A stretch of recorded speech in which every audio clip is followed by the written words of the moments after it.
আগামী কয়েকদিন সপ্তাহের প্রথম 4 দিন হালকা মাঝারি বৃষ্টিপাতের সম্ভাবনা। উত্তরবঙ্গের সব জেলায় বৃষ্টিপাতের সম্ভাবনা। দক্ষিণবঙ্গের কিছু জেলা, দক্ষিণ 24 পরগনা, ভারী অতি ভারী, নদিয়া, উত্তর 24 পরগনা, হুগলি, হাওড়া বজ্র বিদ্যুৎ সহ বৃষ্টি হতে পারে। কালিম্পং, জলপাইগুড়িতে বিক্ষিপ্ত ভারী বৃষ্টি সঙ্গে বজ্রপাতের সম্ভাবনা রয়েছে। আপার এয়ারে সাইক্লোনিক পরিস্থিতি তৈরি, সমুদ্র পৃষ্ঠের কাছে অবস্থান করছে, মৌসুমী অক্ষরেখা দীঘা দিয়ে ক্রস করছে। 2 বর্ধমান, বীরভূম, মুর্শিদাবাদে বৃষ্টিপাতের সম্ভাবনা। উত্তরবঙ্গে বৃষ্টিপাতের সম্ভাবনা। 1 উত্তরবঙ্গের 4 জেলায় ভারী বর্ষণের সম্ভাবনা। দক্ষিণবঙ্গের সব জেলায় ভারী বর্ষণের সম্ভাবনা। কমলা সতর্কতা জারি দক্ষিণবঙ্গে। 4 তারিখে দার্জিলিং, কালিম্পং সহ বাকি 3 জেলায় কমলা সতর্কতা জারি। কলকাতায় প্রতিদিনই মেঘাচ্ছন্ন আকাশ, বজ্রপাতের সম্ভাবনা রয়েছে। আপাতত মৎস্যজীবীদের জন্য কোনো সতর্কবার্তা নেই।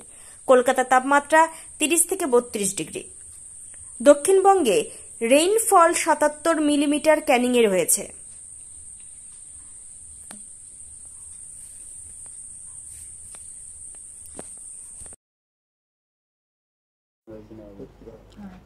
আগামী কয়েকদিন আপনার প্রথম সপ্তাহের প্রথম 4 দিন তো আপনার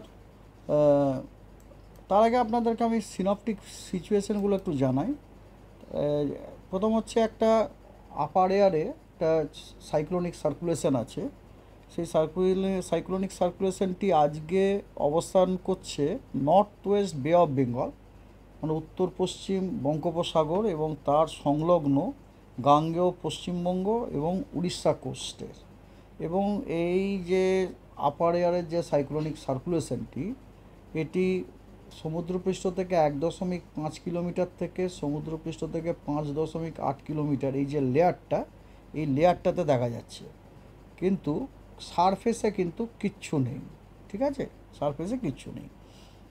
আর এছাড়া যেটাকে বলে মৌসুমি অক্ষরেখা, মনসুন ট্রাপ পশ্চিমবঙ্গে আমাদের পাস করছে দীঘা দিয়ে পাস করে তারপরে ইস্ট সাউথ ইস্ট ওয়ার্ডস হয়ে নর্থ ইস্ট বে অফ বেঙ্গলে এটা ডুবে গেছে।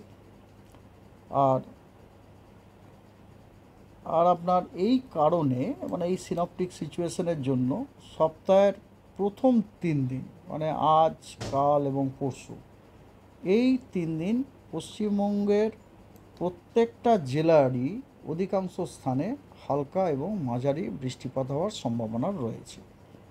এবং সপ্তাহের লাস্ট 3 দিনে আর কি, অর্থাৎ 4, 5, 6, 7, সপ্তাহের প্রথম 3 দিন না, সপ্তাহের প্রথম 3 দিন কারেক্ট। এদিকে হচ্ছে 4, 5, 6, 7, মানে লাস্ট 4 দিনে উত্তরবঙ্গের প্রত্যেকটা জেলাতেই অধিকাংশ স্থানে হালকা এবং মাঝারি বৃষ্টিপাত হওয়ার সম্ভাবনা রয়েছে। এবং দক্ষিণবঙ্গের প্রত্যেকটা জেলার অনেক স্থানে হালকা মাঝারি বৃষ্টিপাত হওয়ার সম্ভাবনা আছে। এবং তার সাথে সাথে কিছু জেলায় বিক্ষিপ্তভাবে থান্ডারস্টর্ম, লাইটনিং, ঝোড়ো হাওয়া এবং ভারী থেকে অতি ভারী বর্ষণেরও সম্ভাবনা রয়েছে। সেগুলোর ডিটেলস হচ্ছে, যেমন আজকে দক্ষিণবঙ্গের দক্ষিণ 24 পরগনা জেলাতে বিক্ষিপ্তভাবে 2-1 জায়গায় ভারী থেকে অতি ভারী বর্ষণ হওয়ার যথেষ্ট সম্ভাবনা রয়েছে। এবং তার সাথে বজ্রবিদ্যুৎ এবং ঝোড়ো হাওয়া ঘন্টায় 30 থেকে 40 কিলোমিটার বেগে।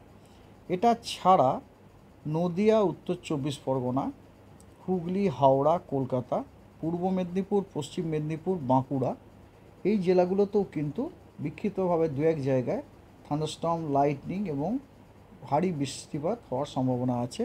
এবং দক্ষিণবঙ্গের অন্যান্য জেলাগুলোতে বিক্ষিপ্তভাবে বজ্রবিদ্যুৎ এবং ঝোড়ো হাওয়া 30 থেকে 40 কিলোমিটার প্রতি ঘন্টায় থাকার সম্ভাবনা আছে। এবং উত্তরবঙ্গের জলপাইগুড়িতে আর কালিম্পংয়ে 2-1 জায়গায় বিক্ষিপ্তভাবে ভারী বর্ষণের সম্ভাবনা রয়েছে। এবং উত্তরবঙ্গের দার্জিলিং, 2 দিনাজপুর, মালদা এবং জলপাইগুড়ি, কালিম্পং, দার্জিলিং এই জেলাগুলোতে বিক্ষিপ্তভাবে বজ্রবিদ্যুৎ এবং ঝোড়ো হাওয়া ঘন্টায় 30 থেকে 40 কিলোমিটার থাকার সম্ভাবনা আছে। এই হলো আজকে। আগামীকাল দক্ষিণবঙ্গের সব জেলাগুলোতেই বিক্ষিপ্তভাবে বজ্রবিদ্যুৎ এবং আপনার ঝোড়ো হাওয়া 30 থেকে 40 কিলোমিটার প্রতি ঘন্টায় হওয়ার সম্ভাবনা আছে। এবং তার সাথে 2 বর্ধমান জেলা, বীরভূম এবং মুর্শিদাবাদ এই জেলাগুলিতে দু এক জায়গায় বিক্ষিপ্তভাবে ভারী বর্ষণ হওয়ারও সম্ভাবনা রয়েছে। এবং উত্তরবঙ্গের দার্জিলিং, উত্তর দিনাজপুর এবং মালদায় বিক্ষিপ্তভাবে দু এক জায়গায় ভারী বর্ষণের সম্ভাবনা রয়েছে। আর মালদা, দক্ষিণ দিনাজপুর, উত্তর দিনাজপুর, জলপাইগুড়িতে বিক্ষিপ্তভাবে ঝোড়ো হাওয়া এবং বজ্রবিদ্যুৎ থাকারও সম্ভাবনা রয়েছে। আর দক্ষিণবঙ্গের সব জেলাতেই বিক্ষিপ্তভাবে আপনার বজ্রবিদ্যুৎ এবং ঝোড়ো হাওয়া ঘন্টায় 30 থেকে 40 কিলোমিটার গতিবেগে থাকার সম্ভাবনা আছে। 1 তারিখে উত্তরবঙ্গের আলিপুরদুয়ার এবং কোচবিহার এই দুইটি জেলা বাদ দিয়ে প্রত্যেকটা জেলাতেই কিন্তু প্রত্যেকটা জেলাতেই দু এক জায়গায় বিক্ষিপ্তভাবে ভারী বর্ষণ হওয়ার সম্ভাবনা আছে। এবং দক্ষিণবঙ্গের সব জেলাগুলোতে বিক্ষিপ্তভাবে বজ্রবিদ্যুৎ এবং ঝোড়ো হাওয়া থাকার সম্ভাবনা আছে ঘন্টায় 30 থেকে 40 কিলোমিটার। 2 তারিখে উত্তরবঙ্গের দার্জিলিং, কালিম্পং, জলপাইগুড়ি, আলিপুরদুয়ার এই 4টি জেলাতে কমলা সতর্কবার্তা দেওয়া হয়েছে। এই কারণে এই 4টি জেলাতে দু এক জায়গায় বিক্ষিপ্তভাবে ভারী থেকে অতি ভারী বর্ষণ হওয়ার সম্ভাবনা যথেষ্ট বেশি। 5 তারিখে উত্তরবঙ্গের একদম উত্তরের যে 5টি জেলা অর্থাৎ দার্জিলিং, কালিম্পং, জলপাইগুড়ি, আলিপুরদুয়ার, কোচবিহার এই 5টি জেলাতেই আপনার কমলা সতর্কবার্তা দেওয়া হয়েছে। এই সংখ্যায় যে এই 5টি জেলাতে বিক্ষিপ্তভাবে দু এক জায়গাতে ভারী থেকে অতি ভারী বর্ষণ হওয়ার যথেষ্ট সম্ভাবনা রয়েছে। এবং উত্তর দিনাজপুরেও আপনার ভারী বর্ষণ হওয়ার সম্ভাবনা রয়েছে দু এক জায়গায় বিক্ষিপ্তভাবে। 4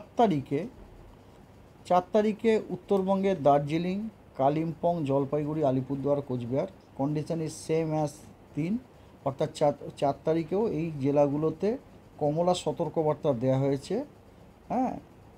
কমলা সতর্কবার্তা হচ্ছে এই সংখ্যাতে যে এই জেলাগুলোতে দু এক জায়গায় বিক্ষিপ্তভাবে ভারী থেকে অতি ভারী বর্ষণ হওয়ার সম্ভাবনা যথেষ্ট বেশি। 5 তারিখে উত্তরবঙ্গের 5টি জেলায় অর্থাৎ একদম উত্তরের 5টি জেলাতে দু এক জায়গায় বিক্ষিপ্তভাবে ভারী থেকে অতি ভারী বর্ষণ হওয়ার সম্ভাবনা আছে। এবারে আসি আমাদের